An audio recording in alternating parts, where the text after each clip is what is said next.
Hola, bienvenidos a una emisión más de Derecho a Disentir, espacio dedicado a las opiniones de jóvenes universitarios de diferentes disciplinas y escuelas, que pondrán sobre la mesa los temas que más le interesan a la sociedad. El tema de hoy es Derecho a la Verdad en Feminicidios, caso Carla Pontigo. Para hablar de este tema nos acompañan de la UNAM, Marcos Medrano de Derecho, Marina Pedrosa de Antropología, Scarlett Mellado de Ciencias Políticas, Andrea Avilés de Psicología, Sharon Fernández de Ciencias Políticas, Ivy Guzmán de Derecho de la Ibero y para finalizar, Isabel Castillo de Psicología Social de la UAM. Yo soy Jimena Jiménez, comenzamos.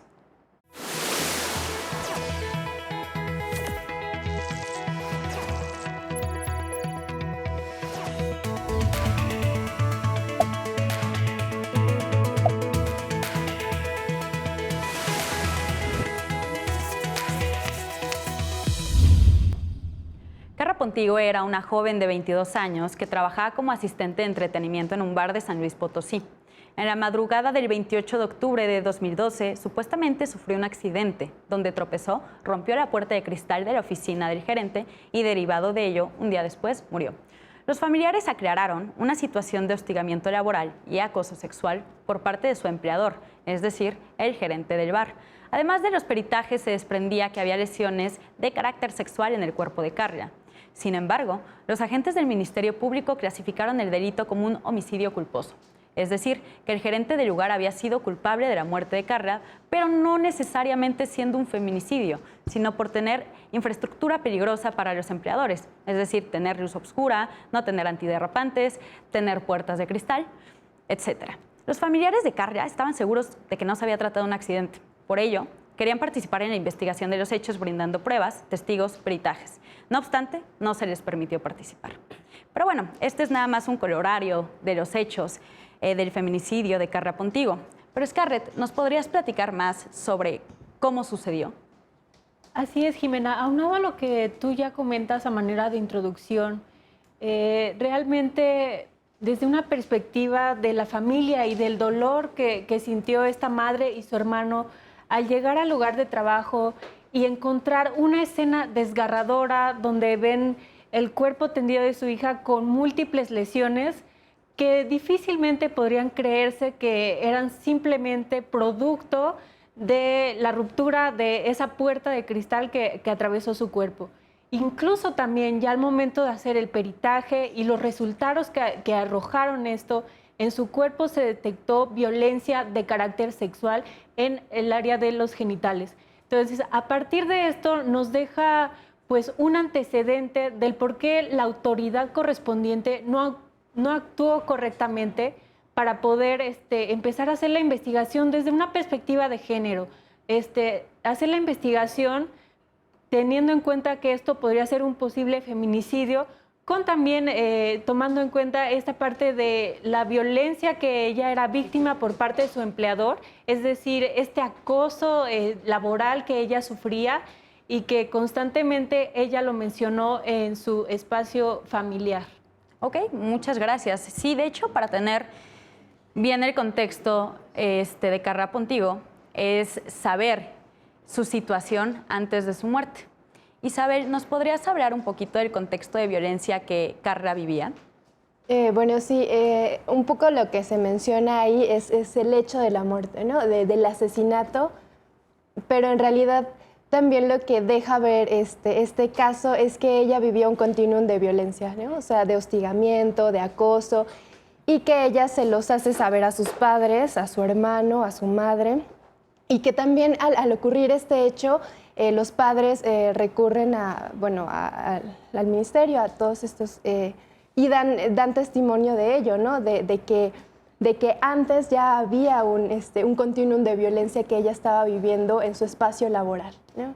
Pero que pues por lo que se dice del caso, no se hizo caso omiso, ¿no? A lo que ellos dijeron. En efecto, de hecho, una de las partes relevantes y en donde más se centra la sentencia es que continuamente no dejaban participar a los familiares, ya sea a la mamá o al hermano de Carla, en la investigación, ¿no? Ellos teniendo ciertos datos que hubieran podido ayudar a pues, la investigación de su muerte. Ivy, cuéntanos un poquito sobre el carácter de víctimas que deben de tener los familiares de las víctimas de algún delito. Claro, es que aquí hay que distinguir entre la diferencia entre víctima y ofendido. Víctima es quien sufre directamente el delito y ofendido es el que se ve afectado de una manera colateral. Si bien aquí los familiares no tenían el carácter reconocido como tal de víctimas, debieron de serlo como tal, porque aunque era otra persona, familiar totalmente directo, quien sufrió este caso, evidentemente la familia lo iba a resentir. Y esto tiene un antecedente clarísimo desde el caso de Rosendo Radilla, en el cual las víctimas familiares de Rosendo no fueron tomadas en cuenta para lo mismo. ¿Por qué se sigue repitiendo estas cuestiones? Y tan no fueron reconocidos como víctimas que, como tú bien mencionabas, no se les deja participar en el proceso, no se les informa, no se les da notificaciones de todos los actos procesales que hace el MP, que el MP tiene la obligación de notificar. ¿Por qué? Porque tú los dejas en un estado totalmente de indefensión, donde no se pueden pronunciar, donde no pueden aportar, donde ellos tenían un conocimiento previo respecto a lo que había pasado con el gerente en ese caso y que continuamente eran actuaciones reiteradas por parte. Y curiosamente, dentro del hecho, se le extrae la participación de este sujeto cuando había todo un previo que podrían encaminar previamente y el MP omitió. Este deber de omisión por parte del MP se consiste en una falta claramente legal en atención a la búsqueda de la verdad de lo que realmente había pasado. El derecho a la verdad, de hecho, es un derecho humano reconocido, derecho a acceso a la justicia, accesorio. Y justo sí, como comentas, hay una diferencia entre víctima y ofendido de los delitos en materia penal, como bien podemos ver en el Código Penal, bueno, Código de Procesos Penales, pero en materia de derechos humanos, normalmente en las sentencias se identifican como víctimas directas, en este caso la víctima directa es Carla Pontigo, y víctimas indirectas, que en este caso son los familiares, que si lo llevamos al ámbito penal, como bien dijo Ivy, serían los ofendidos, pero pues luego adquieren carácter de víctima porque ellos son los que resienten este daño. Marcos, ¿podrías hablarnos un poquito más sobre todo el tema procesal de la sentencia, sí, ahondando en lo que dijo Ivy?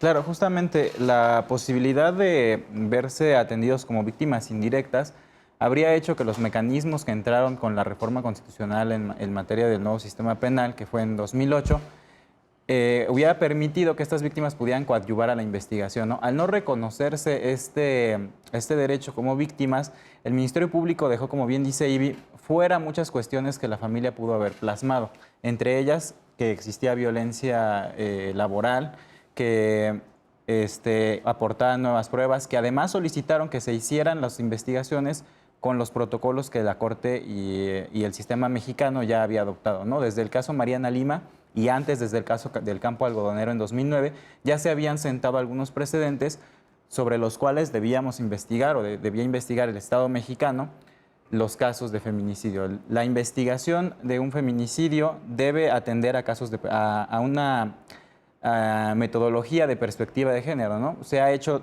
desde esta vía en el Poder Judicial y se ha hecho también desde el Poder Legislativo con la Ley General contra la Violencia para las Mujeres. Desde ahí también se obliga a los estados a que en sus legislaciones contemplen juzgar con perspectiva de género o investigar en su caso con perspectiva de género. En efecto, como bien dices, ya hay directrices, hay precedentes, incluso, bueno, no sé si ya es jurisprudencia o no, pero de estas líneas que deben de seguir las autoridades para investigar un delito. El problema de las decisiones de la Corte en este sentido es el que yo veo, es que, pues bueno, en el caso de que fuese jurisprudencia, pues a quienes obligan son a los juzgadores, pero los que hacen la investigación es el Ministerio Público, que pues no tiene nada que ver con Poder Judicial. A menos de que te metas ya con los jueces de control y cosas por el estilo, pero eso es posterior. O sea, quien determina si va a ser exitosa o no un caso en cuanto a su consignación es desde la investigación. Si una investigación se hace mal, ya valió el caso. Entonces es completamente fundamental en este tipo de situaciones.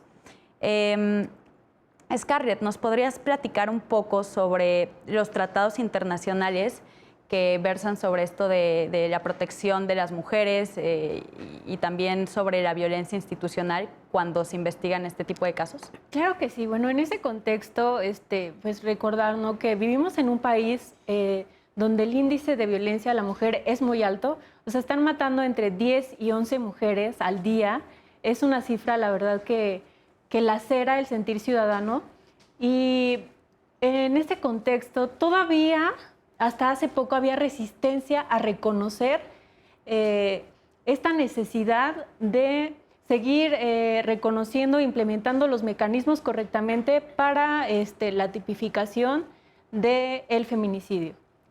Por ejemplo, nuestro país, por medio de Naciones Unidas, está vinculado en una iniciativa que se llama Spotlight, versión México, donde este programa tiene como interés el poder promocionar el hecho de la no violencia a la mujer, de seguir fortaleciendo estos protocolos. Por otra parte, la Convención de Belém do Pará, en su artículo 7, menciona que todas las naciones integradas a esta convención están obligadas a erradicar, a prevenir y sancionar la violencia contra las mujeres.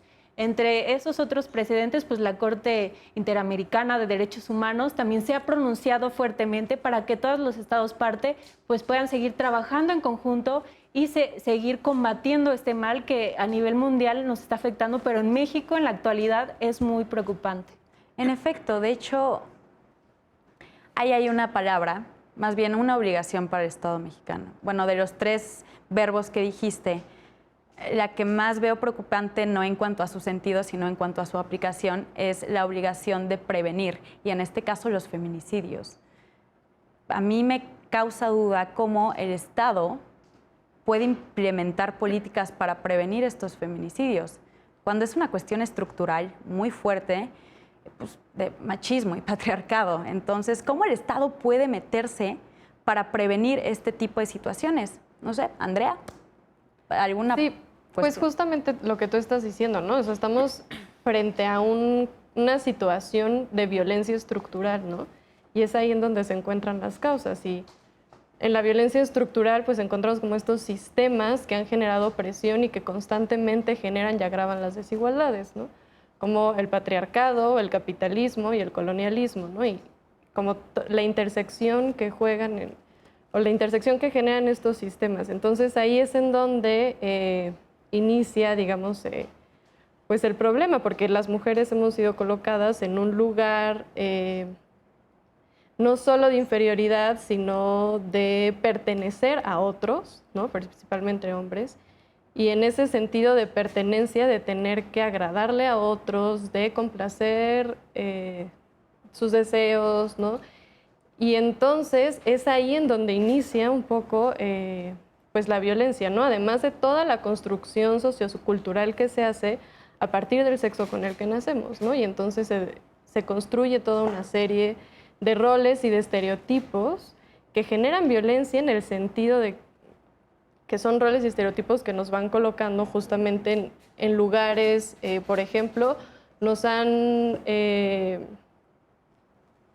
como dejado en el ámbito de lo privado, ¿no? Y entonces eso quiere decir que cuando empezamos a ocupar el espacio público, que la lucha feminista que inicia obviamente hace algunos siglos ya, pues empieza a luchar por derechos como trabajo, como educación, como derecho al voto, que implica que las mujeres también podemos estar en el espacio público, también podemos estar en los espacios de toma de decisión, ¿no?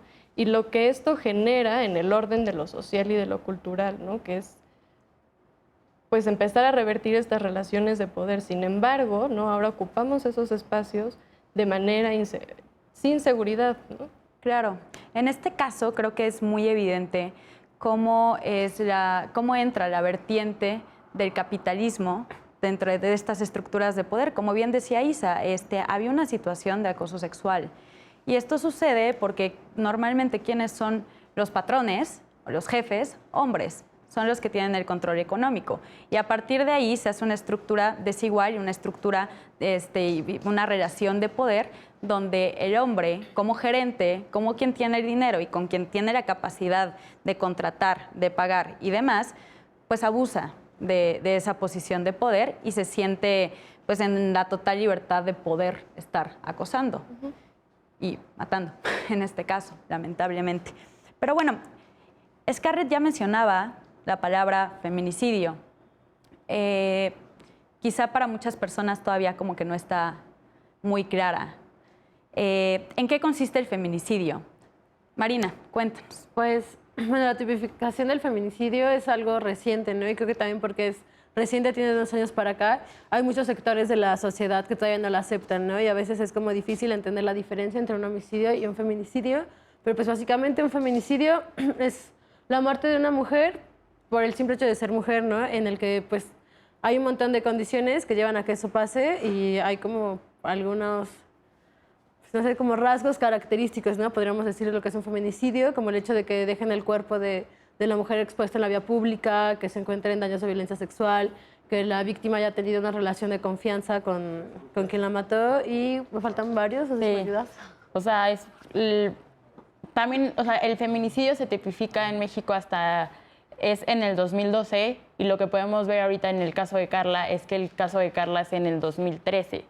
Entonces, esto tal vez nos puede ayudar a entender como un poco por qué hubo tanta ineficiencia en el proceso de sanción. Y de hecho tengo dudas si en San Luis Potosí ya está tipificado como tal el feminicidio. Creo que a nivel federal sí, en la Ciudad de México también, pero en San Luis Potosí uno de los puntos también y que aquí hace conversión con el caso de Carla en específico es la relación entre víctimas y victimarios, que existan datos que establezcan que hubo violencia, que eran como las pruebas que tenían los familiares que no querían aceptar, incomunicación previa a que se cometa el homicidio o el feminicidio, el cuerpo de la víctima sea expuesto, a la víctima se le hayan infringido lesiones o mutilaciones, la víctima presente signos de violencia sexual y existan antecedentes o datos de cualquier tipo de violencia en el ámbito familiar, laboral o escolar.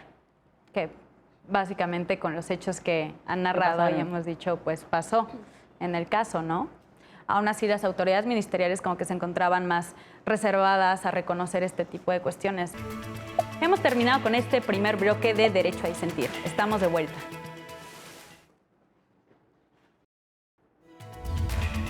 Regresamos al segundo bloque de Derecho a Disentir. Estamos hablando sobre el derecho a la verdad en la investigación de feminicidios, en específico el caso de Carla Pontigo.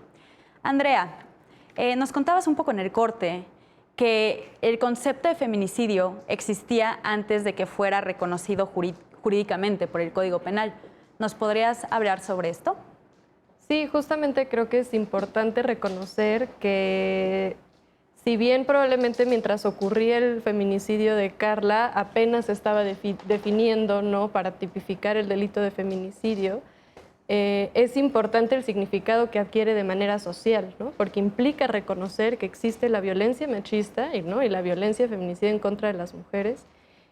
Y justo que que estamos como ante un contexto que nos asesina, como ya lo decía mi compañera, por el simple hecho de ser mujeres.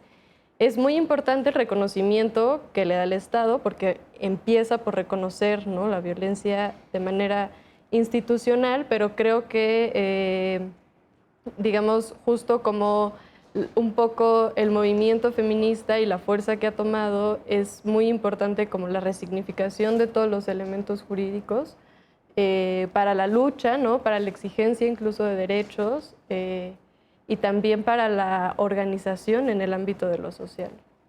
¿Y toda muerte de mujer es un feminicidio? ¿Podría considerarse? No, yo creo que no todas las muertes de las mujeres son feminicidios, no todos los asesinatos contra las mujeres son feminicidios, pero sí creo que es muy importante que todos los asesinatos cometidos contra mujeres sean investigados con perspectiva de género y que de inicio haya una carpeta de investigación que considere el feminicidio, ¿no? Porque lo que se tiene que hacer es descartar esa posibilidad o confirmarla, pero no lo contrario, no iniciar suponiendo que fue un accidente, que fue un suicidio, ¿no?, sino más bien iniciar reconociendo que es desafortunadamente una posibilidad y que entonces se tiene que investigar como tal, ¿no? Y eso implica empezar a tomar en cuenta elementos dentro de la investigación que si no se iniciara como un feminicidio no se tomarían en cuenta, ¿no? Que tiene que ver, por ejemplo, si existe una relación amorosa o no, violenta, el contexto en el que vivía, las relaciones laborales y un montón de cosas en razón del género. Yo difiero de Andrea, ¿no? Yo sí creo que, o sea, si nos vamos a lo jurídico, pues sí, no cualquier asesinato de una mujer sería un feminicidio, porque hay muchos casos de muerte de mujeres que no cumplen como con esta lista de puntos, ¿no?, que tiene la tipificación. Pero si nos vamos justo al concepto como desde lo social y desde las ciencias sociales, para mí, como científica social y como feminista, cualquier asesinato de una mujer es un feminicidio, porque hubo una serie de condiciones sociales y materiales que pusieron a esa mujer en justo esa condición de mujer para que la mataran, ¿no? O sea, independientemente de si había una relación o no con su agresor, si dejaron el cuerpo expuesto o no, si había violencia sexual o no, a esa mujer lo mataron porque hay todo un sistema que dice que es más fácil matar a una mujer que a un hombre, ¿no? Que dice que si matas a una mujer es más posible que salgas impune que si matas a un hombre. Entonces, en ese sentido, para mí, cualquier asesinato de una mujer sí es un feminicidio visto desde un análisis social y no jurídico. Claro, sí, sí. De hecho, tienen un gran punto ambas, porque jurídicamente, en efecto, no toda muerte de mujer es un feminicidio, pero no todo en este mundo es jurídico. O sea, hay muchas cosas que la ciencia jurídica no contempla y que las ciencias sociales, fuera de lo jurídico, sí. Entonces, pues tienes toda la razón. Podría ser que conceptualmente, podría ser. No, sí, la neta estoy de acuerdo contigo. Ahora creo que coincido, o sea, justo haciendo el análisis desde lo estructural, ¿no?, que era lo que estábamos mencionando y todo, claro que tiene sentido que, digamos, el sistema nos va colocando en esa situación de vulnerabilidad constantemente, ¿no? Así es, y no solo eso, sino que el no reconocer el feminicidio, porque todavía hay voces, y principalmente de hombres, que tienen cierta resistencia a reconocerlo, a decirlo con todas sus letras y en mayúsculas, esta palabra tan fuerte que es feminicidio. A ver, Scarlett, una pregunta. Sí. ¿Cuál es la diferencia entre un homicidio y un feminicidio? ¿Por qué debe hacerse esa diferenciación? ¿Por qué se debe diferenciar la vida de un hombre con la vida de una mujer? Eso estaría violando el primero constitucional de no estar discriminando, ¿no? Algunos dicen. No es hacer una diferenciación, sino es reconocer que nos están matando por nuestra condición de ser mujeres. Y ciertamente hay un nivel de aceptación social en torno al asesinato, al feminicidio, a que las mujeres están perdiendo la vida por esta condición que ya mencionaban de carácter estructural, y que esto permite también que se vuelva como algo común, ¿no? Como decir, no pasa nada si una persona comete un feminicidio, hay impunidad. Hoy discutimos el caso de Carla Póntigo, discutimos también el caso de esta familia que tuvo que esperar 7 años para que pudiera abrirse una ventana, una luz de esperanza hacia ese camino a la justicia que se les negó en el pasado, en el 2012, cuando ocurrió ese lamentable hecho. Y hoy, gracias a esta reconsideración y la sentencia de la Suprema Corte, se está volviendo a investigar este feminicidio ya con perspectiva de género, ¿no? Y justamente es lo que debemos de transitar, Jimena, a que los juzgadores, a que los impartidores de justicia estén capacitados para comprender que sí hay una diferenciación por las características que ya definieron mis compañeras, ¿no?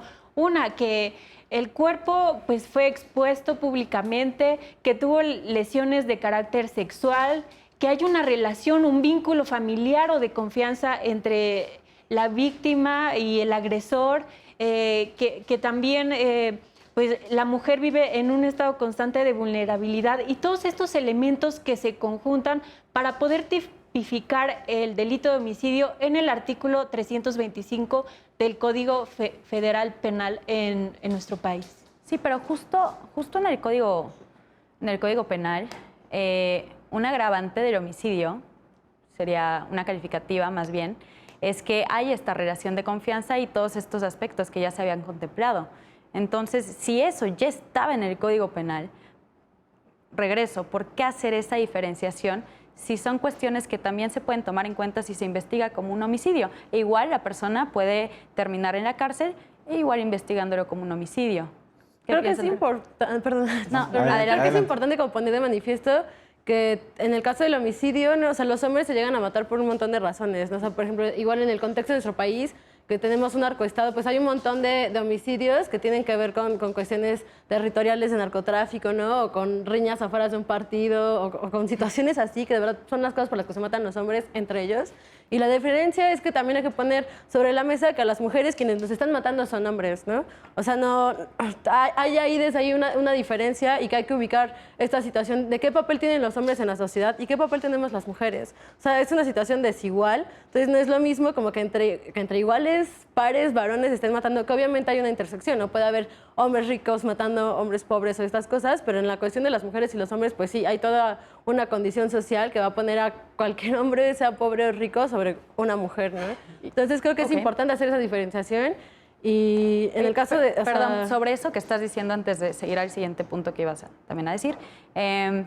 Por ejemplo, si una mujer mata a otra mujer, pero también con bueno, que se estén cumpliendo como estos puntos con los que está tipificado el feminicidio, ahí también ya sería un feminicidio. Sí, claro, o sea, creo que justo también es como un poco lo que está pasando ahorita, por ejemplo, con el caso de Fátima, ¿no? Que se quiso como desviar toda la atención hacia la mujer que vendía a Fátima, y todos los medios eran como recompensas de la mujer y buscar a la mujer, y es muy fácil seguir culpando a las mujeres, ¿no? Pero más bien lo que habría que culpar es que hay hombres que están comprando niñas, ¿no? Y que seguramente esa mujer que está vendiendo niñas, hay igual una serie de condiciones y una estructura que la hizo ponerse ahí para sobrevivir. De hecho, sí, salió una noticia después que esta mujer había denunciado a este hombre repetidas ocasiones porque había intentado quemarla y cuestiones por el estilo. Exacto, entonces es como, pues, creo que es muy fácil, y más como, y eso también nos lleva como al adecuado proceso y manejo de la información y de los casos, ¿no? Y hablábamos hace rato de lo importante que es hacer bien la investigación. Esto también me recuerda al reciente caso de Ingrid Escamilla, ¿no? O sea, no es posible que desde el momento en el que se toman las fotos para la investigación ya estén al día siguiente en las primeras planas de los periódicos, ¿no? Y de nuevo es como este espectáculo de la violencia hacia las mujeres, y también culparnos a nosotras mismas por la violencia entre nosotras, ¿no? Como de, pues sí estuvo malo de la niña Fátima, pero fue otra mujer quien la vendió. Pues sí, pero es que fue la esposa del feminicida quien se la regaló. O sea, es como seguirnos poniendo, nada más pasarnos entre las mujeres, ¿no? O sea, todo es nuestra culpa, sin poner de verdad de manifiesto que el problema es un Estado que les permite a los varones vernos como mercancía y como propiedad, ¿no? Y que eso también tiene que ver con el feminicidio, porque es diferente la muerte de un varón a la muerte de una mujer, porque a las mujeres, los hombres que nos matan, la mayoría de casos de feminicidios son nuestras parejas, son nuestros papás, son nuestros exnovios, y dentro de las casas. Y dentro de las casas, y tiene que ver mucho con esto de que somos cosas, ¿no? De que, pues la morra ya no quiso regresar conmigo, la mato. Pues no quiso dejar a su marido por mí, pues la mato. Pues mi hija se quiso ir a otro país y yo no quería, pues la mato, ¿no? Y es algo que entre hombres no pasa, porque los hombres entre ellos no se ven como propiedad, o sea, se ven como iguales, y a nosotras sí nos están viendo como cosa. Entonces, creo que también es importante visibilizar eso dentro de la tipificación del feminicidio. O sea, que no es una cuestión de capricho, ¿no? Ni es una cuestión como de ponernos menos a las mujeres, que es algo que dicen muchísimos varones, sino es evidenciar que nos están viendo como propiedad y que por eso nos matan, porque si no eres mía no vas a ser de nadie, y entonces se te descuartiza y te echan una bolsa de plástico. En efecto, con lo que estás diciendo, creo, ya me corregirán si lo estoy diciendo mal, pero creo que fue Rita Laura quien dijo que uno de los factores por los que sigue sucediendo el feminicidio, aparte de la impunidad, es que es un espectáculo. Sí. Y bien lo pudimos ver en el caso de Ingrid Escamilla. Marcos, querías comentar algo hace rato. Respecto a la pregunta que hiciste, si dentro de la doctrina penal, pues hay muchas personas que sostienen que un homicidio o que el feminicidio con esas características hubiera muy bien entrado en un homicidio agravado, ¿no? Yo estoy muy de acuerdo con Marina. Creo que el feminicidio hace la labor de visualización de un problema que existe estructuralmente en la sociedad. La propia Corte en esta sentencia creo que hace una clasificación de la violencia que sufren las mujeres, ¿no? Dice que hay una violencia objetiva y una violencia subjetiva, y entiende como en violencia objetiva la estructura que precisamente pone en una condición de no una vulnerabilidad innata de la mujer, sino que la propia estructura la vulnerabiliza, ¿no? La pone en esa situación. Y la estructura subjetiva, que es cómo el Estado, y ahí voy a regresar un poco a lo que preguntabas, de cómo el Estado puede prevenir el feminicidio. A través de la propia sentencia, en las conclusiones, dice que es muy importante que se siente un precedente de cómo deben llevarse a cabo las investigaciones, porque el mensaje que envían los operadores de justicia es de impunidad si siguen resolviendo de esta manera. Entonces, cuando la Corte ordena que se hagan las investigaciones con perspectiva de género, y es otra cosa por la cual el feminicidio tiene toda la razón de existir, a partir del feminicidio obliga a muchas otras estructuras jurídicas a que se ciñan por una perspectiva de género, a que estudien que es un problema estructural. No nada más es oprimir a la mujer por el simple hecho de ser mujer. Hay muchas construcciones que ha originado el sistema capitalista, hay que decirlo, como el patriarcado, que hacen y oprimen a la mujer y obviamente a los pobres. Entonces creo que el feminicidio tiene toda la razón de la existencia y ha ayudado a que en el resto del sistema jurídico se puedan tomar medidas para tratar de prevenir y sancionar, evitar la impunidad de lo que estamos viviendo. Sí, lo relaciono con lo que decía Andrea hace rato. Estos últimos meses ha habido una controversia en redes sociales porque se filtraron ciertos proyectos de iniciativa de ley que pretendían modificar el Código Penal para quitar el feminicidio y dejarlo como homicidio. Al entrevistar al fiscal general, decía que ellos, siendo fiscales, han tenido muchas complicaciones al acreditar todos los elementos del tipo penal de feminicidio. Entonces, que por eso lo iban a dejar como homicidio. Pero, pues, digo, o sea, yo pensé ante eso que si están teniendo algunas complicaciones para tipificar el feminicidio, que a veces puede suceder, pues pueden cambiar el tipo penal. O sea, creo que tienen hasta la audiencia inicial, o no sé qué audiencia, para reclasificar el delito. Entonces, pues la opción no es quitarlo del Código Penal, porque ese sería un mensaje terrible y un atraso de varios años en la vida social y en la vida jurídica de las mujeres en este país. Pero mencionaste lo de perspectiva de género y sé que Ivy tiene algo que decir al respecto. Pues verso también sobre el tema de paridad. ¿Por qué es necesaria aquí la paridad de género y por qué la sentencia hace mucho hincapié en esto? Cuando te topas con un grupo vulnerable, una categoría sospechosa, como son las mujeres que han sido segregadas históricamente, ¿qué constante repetición de homicidios, de asesinatos tuvo que pasar para que tuviéramos que llegar a exigir el feminicidio? ¿Por qué no puede ser solo un agravante? ¿Por qué no puede ser solo una calificativa que verse sobre esto?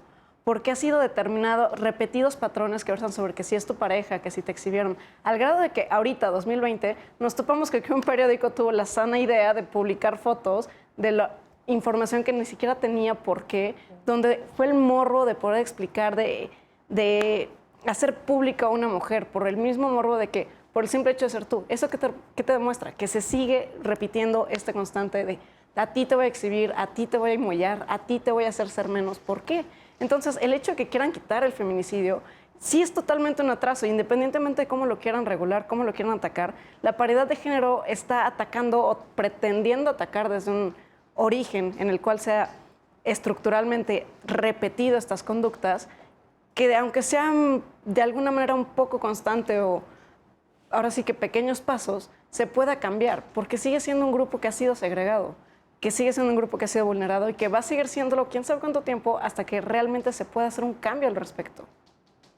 Yo pienso que, o sea, hay una falla estructural enorme a nivel judicial, a nivel penal. O sea, matan, o sea, el caso de Carla es como muy, o sea, decir el nombre es lo que se necesita, porque decimos, matan a 10 mujeres al día. No son números, no somos estadísticas más que va a dar el Estado. Son nombres, son vidas, son mujeres que las matan por ser mujeres nada más. Son familias destruidas, es revictimizar a la víctima una y otra vez más, y lo vimos justo en estos casos que han pasado estas semanas.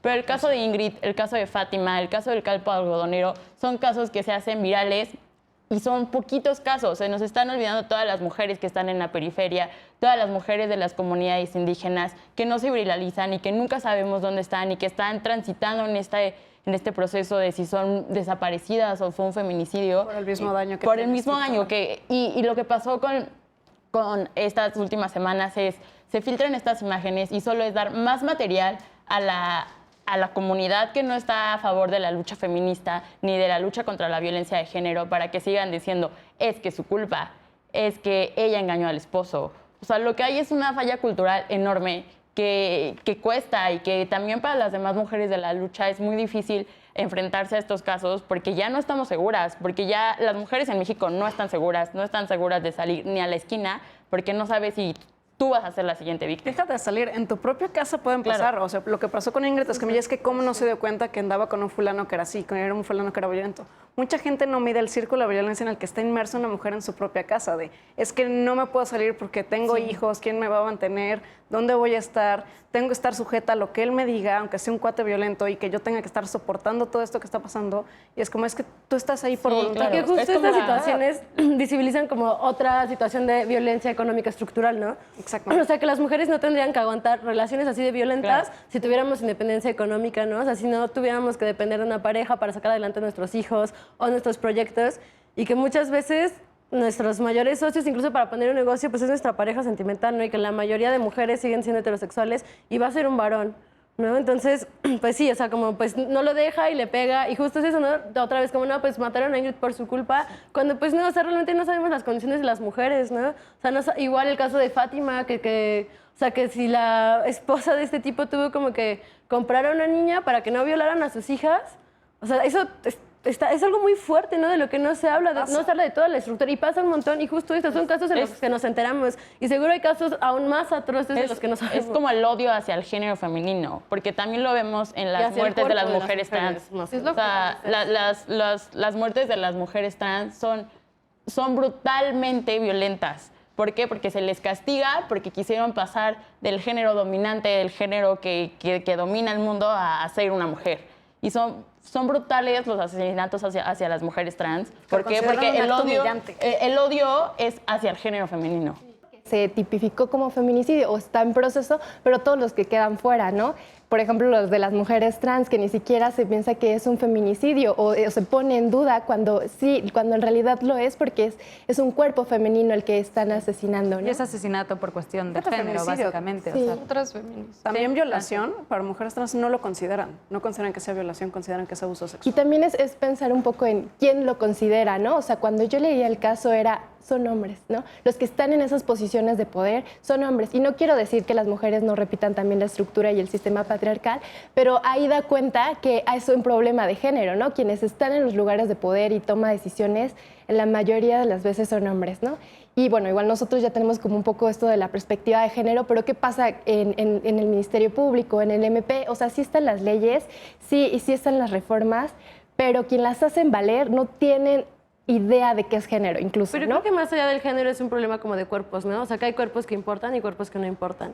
Y en ese sentido, o sea, más que el odio al género femenino, o sea, el género no es como un ente, o sea, bueno, sí es medio abstracto, pero no está ahí flotando en la nada, ¿no? O sea, tiene un sustento material que son los cuerpos sexuados y la diferencia sexual que tienen los cuerpos. Entonces, sí, o sea, la experiencia, los sentires y todo lo que pasa por la cabeza de alguien se atraviesa por el cuerpo. En ese sentido, pues sí, o sea, obviamente si tenemos legislando a puros varones, desde sus cuerpos de varones, desde sus experiencias de varones, no va a ser lo mismo que mujeres legislando desde los cuerpos de las mujeres, ¿no? O sea, una mujer trans con todo y la modificación que le pueda tener a su cuerpo, no va a saber lo que es nacer en el cuerpo de una mujer desde los 3 años y que desde los 3 años sepas que alguien te puede violar, ¿no? O sea, son condiciones bien diferentes las de una mujer trans a las de una mujer. Y creo que, o sea, que sí es importante, y me parece importante la cuestión de la violación, ¿no? O sea, yo sí creo que una violación, tengas el cuerpo que tengas, es una violación, y que sí se deberían tipificar ese tipo de cosas, ¿no? Pero sí creo que más allá como de pensar el género nada más como algo ahí, como un espectro y un fantasma que muta, o sea, sí hay que aterrizarlo en que hay una base material de eso. Porque, o sea, las mujeres, y es bien real, o sea, que una decidiera transicionar al género masculino, de todas formas te van a violar también, y te van a violar porque tienes determinada biología, y eso es una realidad. En efecto, son precisiones muy interesantes que estamos haciendo, pero hemos terminado con este segundo bloque. Regresamos, esto es Derecho a Disentir.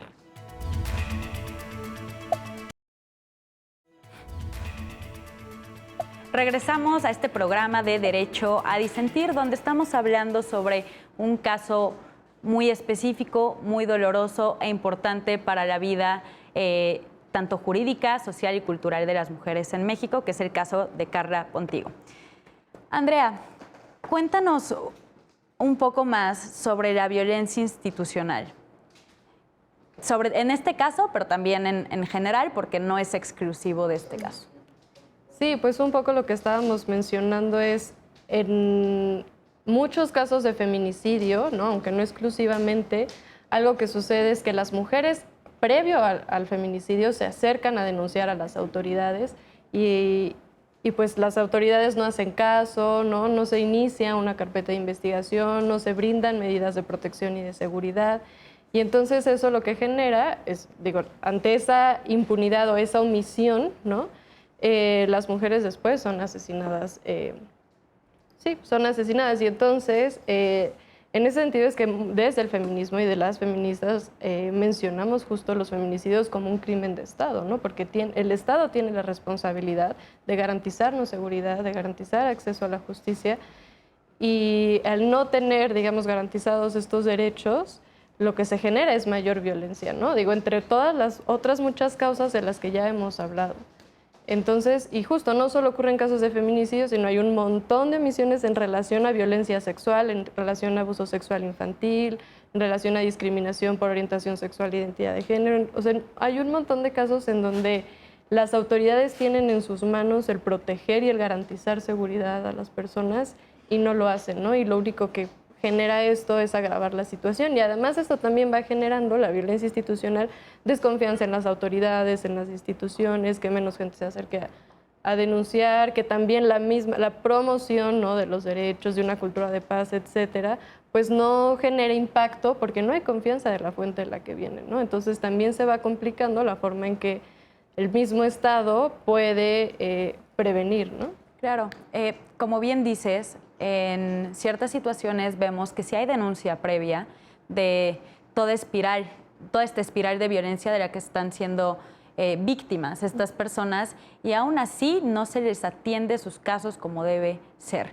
Entonces, pues esa pregunta normalmente que veo entre círculos y redes sociales de ¿por qué no denuncian? Ahora sí muy víctimas, ¿no? Pero ¿por qué antes no denunciaron? Claro que se denuncia. Y cuando no se denuncia hay que saber por qué no se denunció. Claro. Marcos. Sí, justamente creo que la violencia institucional, su mayor fruto es la impunidad, ¿no?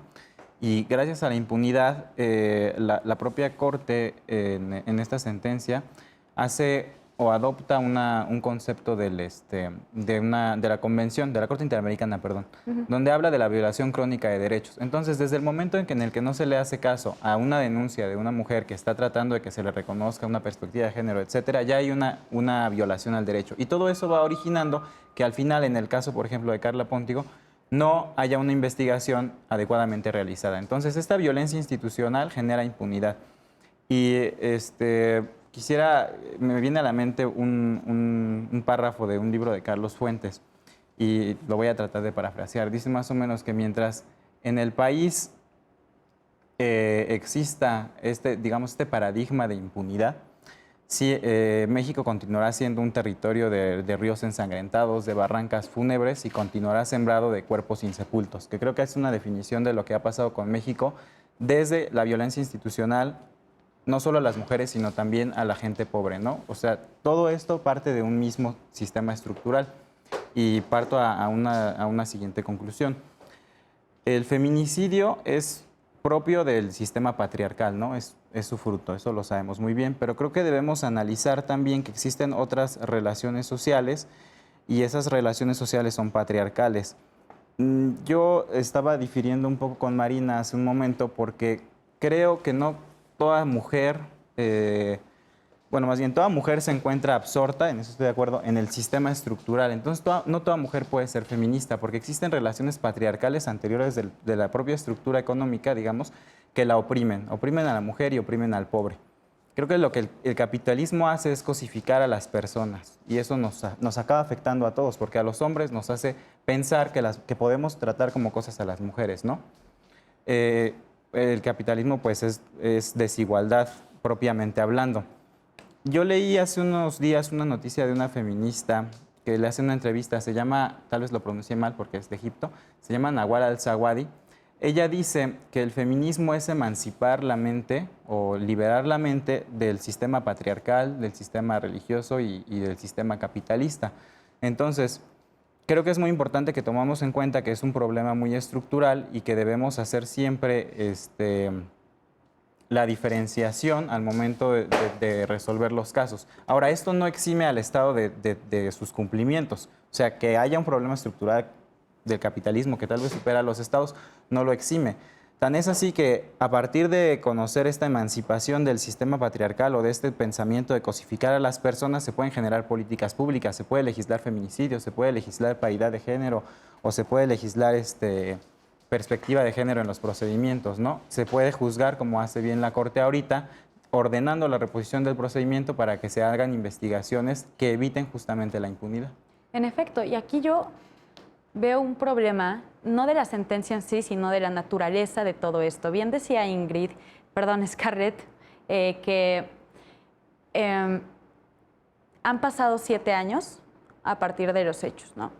Y la Suprema Corte ordena reponer el procedimiento con perspectiva de género, como bien estás diciendo. Pero muchas de las pruebas para poder investigar un delito con perspectiva de género se tienen que hacer al momento, al día siguiente, no 7 años después. 7 años ya se perdió una gran mayoría de la carga probatoria. Lo bueno es que los familiares pudieron acceder a estos peritajes del cuerpo de la víctima. Pero imagínense que se hubiera ordenado esto y 7 años después digan, hagan un peritaje en el cuerpo de la víctima. No, pues, ¿cómo? Entonces, es una cuestión temporal, que es un problema que yo veo aquí. Vamos a empezar con las conclusiones de este programa. Me encantaría seguir ahondando en estos temas delicados que son dignos de seguir debatiendo, analizando y demás. Pero, Isabel, cuéntanos de tus conclusiones. Bueno, yo me quedo con esto de hace mucha falta capacitar a quienes están en estos puestos, ¿no? A los funcionarios, para que tengan perspectiva de género y hagan valer lo que ya se ha logrado, ¿no? Y cómo seguir avanzando y no dejar, yo creo que apenas empieza, ¿no? Apenas empieza esto de luchar por nuestros derechos, porque haya mayor igualdad entre hombres y mujeres. Y también me parece que un poco lo que se ve acá, se habla de la mujer o de las mujeres, y creo que no hay que perder de vista que son las mujeres como en plural, porque hay muchas formas de ser mujeres y que hay pues varios factores que nos interseccionan para la vivencia de ser mujer, ¿no? Que puede ser la raza, que puede ser nuestra condición socioeconómica, ¿no? Y que eso también va determinando el nivel de discriminación o las discriminaciones que sufrimos todos los días. Sí, es un comentario muy acertado, y también no hablar de un solo feminismo, sino de distintos feminismos en plural, por todas estas cosas que comentas. Andrea. Pues yo nada más reconocer, ¿no?, este tipo de acciones que se llevan desde el ámbito judicial, ¿no?, como este tipo de sentencias que reconocen la importancia de ejercer con perspectiva de género para garantizar derechos, pero también para avanzar, digamos, en sobre todo en el acceso al derecho a una vida libre de violencia de las mujeres, ¿no? Pero también no dejar de lado la parte como sociocultural y el análisis de lo estructural, porque es ahí donde creo yo que están las causas, y es hacia donde desde donde podríamos empezar a construir acciones para la prevención y erradicación de la violencia. Claro, sobre lo que comentas, considero que el derecho es el que se debe de adaptar a las circunstancias actuales y sociales, no al revés. Entonces, pues se parte de un análisis más completo que solamente pues palabrería ahí en un papel, en un código. Muchas gracias, Andrea. Marcos. Rápidamente, porque creo que este espacio les corresponde mucho y la verdad he estado aprendiendo mucho. Creo que el Estado tiene mucho que trabajar en todas las materias, en todos los ámbitos, y nosotros como sociedad civil también hacer un poco de conciencia de la situación. Finalmente, pues las mujeres no son un grupo vulnerable, son un grupo vulnerado, y eso pues hay que entenderlo y luchar siempre porque superemos este desafortunado estadio. En efecto, también mencionan que, bueno, es una cuestión de términos, pero que es un grupo de atención prioritaria para el Estado también, aparte de ser un grupo vulnerable. Scarlett. Jimena, pues el feminicidio es algo real, existe. El negarlo nos convertiría en cómplices cautivos de esto que está matando a nuestro país, a nuestras mujeres. Entonces, debemos de seguir reflexionando, haciendo partícipes también a los hombres para que acepten con nosotras y luchen con nosotras. Digo, nosotras desde una perspectiva sí feminista, desde una perspectiva de género, posicionándonos como mujeres, alzando nuestra voz, y hasta que realmente ese ni una más ni una menos sea una realidad en nuestro país. Ojalá que así sea. Muchas gracias, Scarlett. Marina. Bueno, pues yo creo que seguir luchando porque términos como feminicidio no desaparezcan, ¿no? O sea, no retroceder, pensar también en el derecho a la memoria digna y en el derecho a la paz que tenemos quienes hemos sido pues, víctimas de este tipo de violencia, ¿no? Y que aunque sea 7 años después, pues las cosas en algún momento te den un poco de paz y que pues creo que sí es necesario también diferenciar entre perspectiva de género y feminismo, que hacen falta las dos cosas a la hora de legislar en nuestro país y pues nada, que ojalá sí un día sea una realidad, las cosas son diferentes, ¿no? Pero que mientras eso no pase, pues hay que seguir luchando porque se siga hablando de que las mujeres nos matan los hombres, de que nos mata el Estado otra vez y de que hay una impunidad total y una negligencia por parte del Estado que muchas veces es quien perpetra estos mismos feminicidios. Sí, claro, e incluso ni siquiera por una omisión como fue en este caso, sino también por una participación activa en todo este sistema, como bien fue el caso de las mujeres de Atenco, ¿no? También ya hay una sentencia por parte de la Corte Interamericana.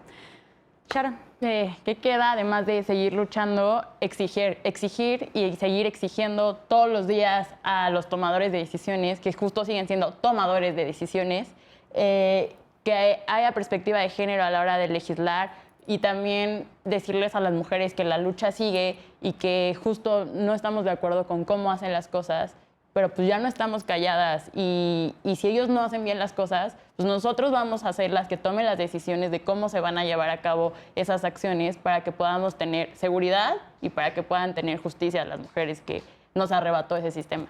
Claro. Yo creo que aquí la importancia del feminismo es trascendental. ¿Por qué? Porque no están viendo, si todavía hay personas que consideran que es exagerado, que no son las maneras, que el fanatismo arquitectónico en esta época, no están considerando que hay gente que las mujeres nos están matando por el simple hecho de nacer. Es algo que tiene que cambiar y es algo que vamos a cambiar.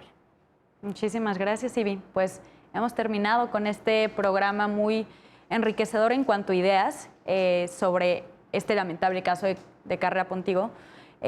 Esperemos que no lleguen más casos así a la Suprema Corte, no porque no haya un acceso a la justicia, sino porque simplemente esperemos que ya no pasen este tipo de situaciones. Yo soy Jimena Jiménez, esto es Derecho a Disentir. Nos vemos a la próxima.